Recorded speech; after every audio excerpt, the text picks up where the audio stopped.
Assalamualaikum warahmatullahi wabarakatuh. Bagaimana kabarnya anak-anak? Semoga anak-anak sehat semuanya. Anak-anak, pada pagi hari ini kita melanjutkan pembelajaran IPS. Pada pagi hari ini yang kita bahas yaitu tentang interaksi antar negara-negara ASEAN. Setelah nanti Ibu akan menayangkan video pembelajaran, anak diharapkan 1. Siswa mampu menjelaskan pengertian faktor pendorong dan penghambat kerjasama antar negara ASEAN. 2. Siswa mampu menjelaskan bentuk-bentuk kerjasama antar negara ASEAN. Kita lanjutkan, yaitu tentang pengertian faktor pendorong dan penghambat kerjasama antar negara ASEAN. Pengertian interaksi antar negara ASEAN. Interaksi antar negara ASEAN diartikan sebagai hubungan timbal balik atau melibatkan aksi dan reaksi yang terjalin di antara dua atau lebih negara di kawasan Asia Tenggara yang didukung oleh dua faktor, yakni persamaan dan perbedaan sumber daya alam serta persamaan dan perbedaan kondisi geografi. Kita lanjut tentang faktor pendorongnya. Faktor pendorong dibedakan menjadi dua. Yang pertama adalah kesamaan dan perbedaan sumber daya alam. Kesamaan sumber daya alam antara lain beberapa negara dapat mendorong terbentuknya kerjasama antar negara. Sebagai contoh, beberapa negara penghasil minyak bumi membentuk suatu kerjasama yang diberi nama OPEC.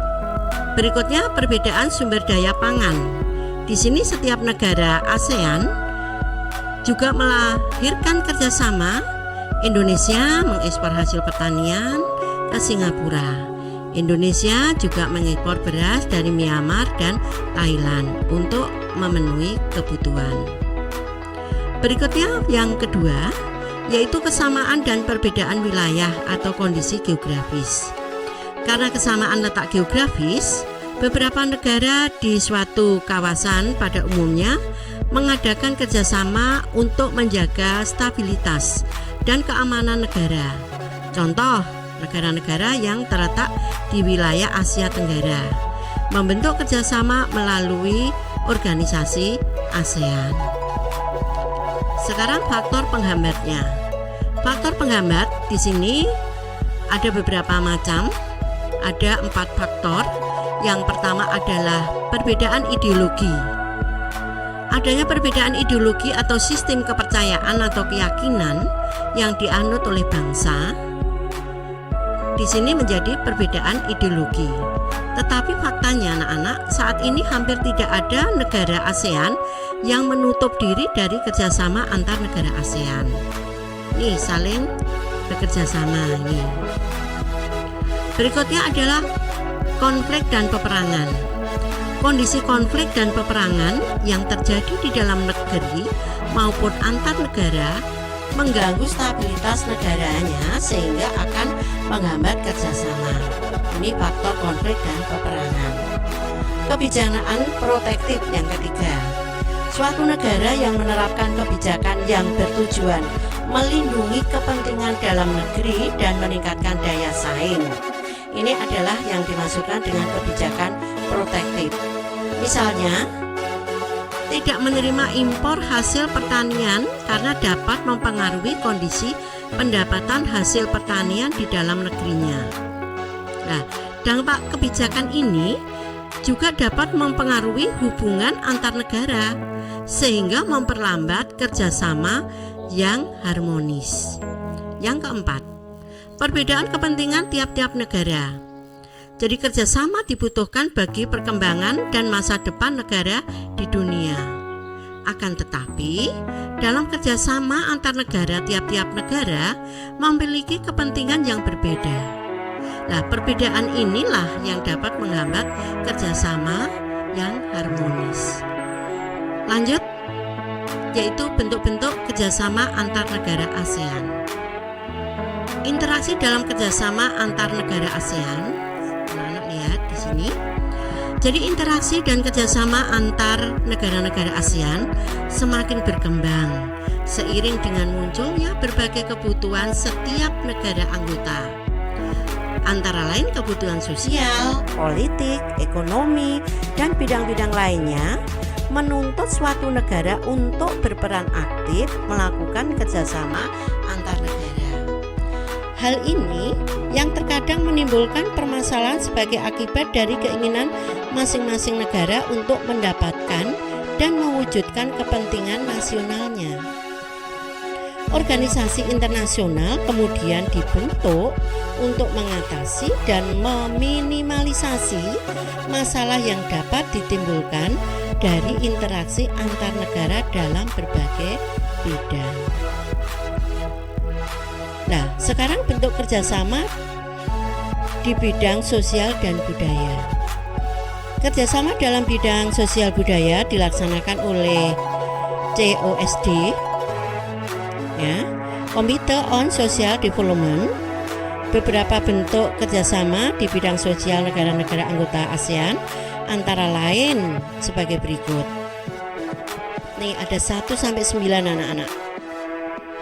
Yang pertama adalah bidang pembangunan sosial dengan menekankan kesejahteraan golongan berpendapatan rendah, perluasan kesempatan kerja, serta pembayaran upah yang wajar, membantu kepada kaum wanita dan pemuda dalam usaha-usaha pembangunan. Berikutnya yang ketiga, menanggulangi masalah-masalah perkembangan penduduk dengan bekerja sama dengan badan-badan internasional yang bersangkutan. Yang keempat, pengembangan sumber daya manusia. Yang kelima, peningkatan kesejahteraan. Yang keenam, program peningkatan kesehatan, makanan dan obat-obatan. Yang ketujuh, pertukaran budaya dan seni, juga festival film ASEAN. Ini contohnya seperti ini.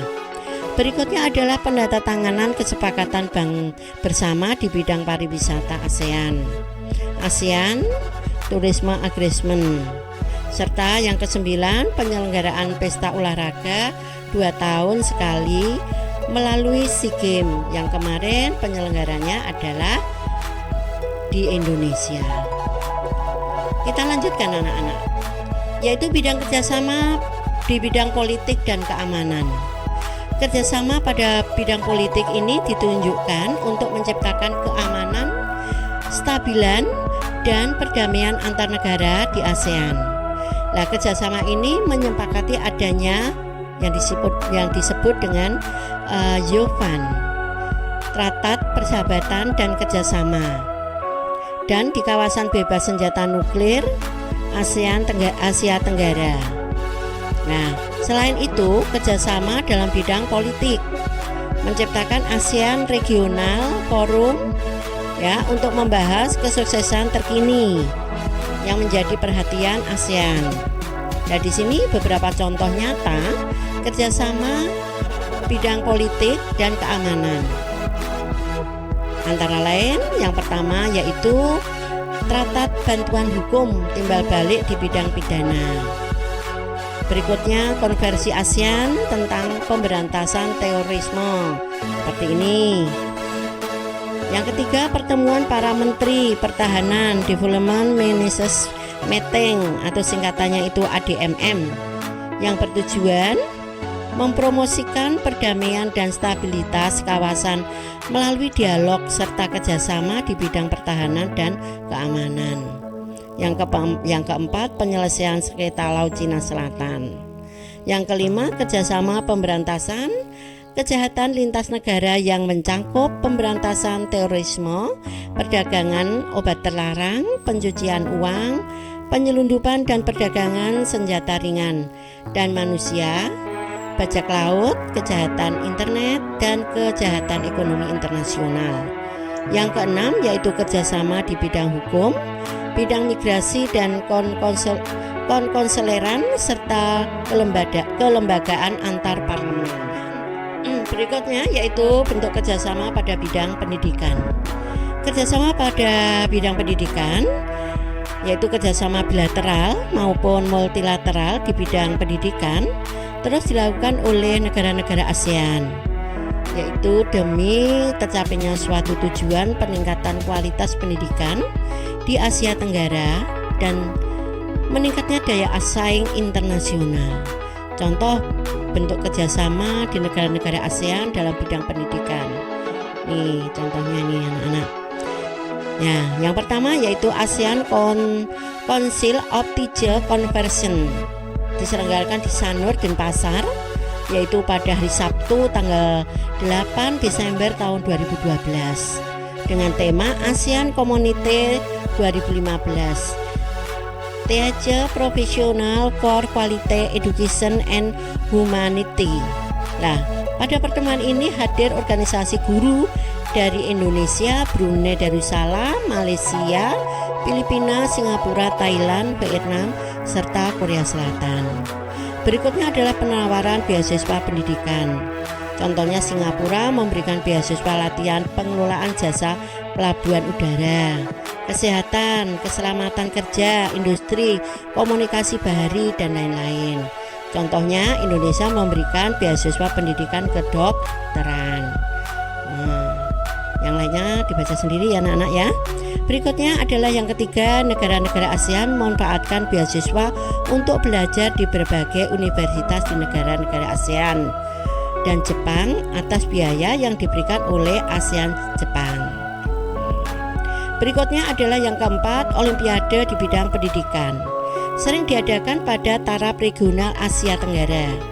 Pertamina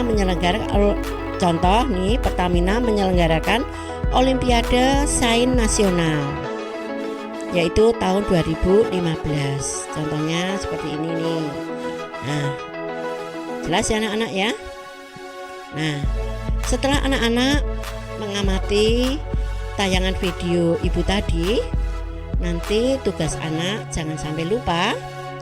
Anak-anak nanti kamu kerjakan tugasnya. 1. Tuliskan faktor-faktor pendorong dan penghambat kerjasama antar negara-negara ASEAN. Yang kedua, tuliskan dan berikan gambar contoh-contoh bentuk kerjasama antar negara-negara ASEAN dalam berbagai bidang yang kamu lihat, boleh TV, internet, atau surat kabar, minimal 5 contoh. Demikian anak-anak pembelajaran IPS pada pagi hari ini. Sekian, terima kasih. Wassalamualaikum warahmatullahi wabarakatuh.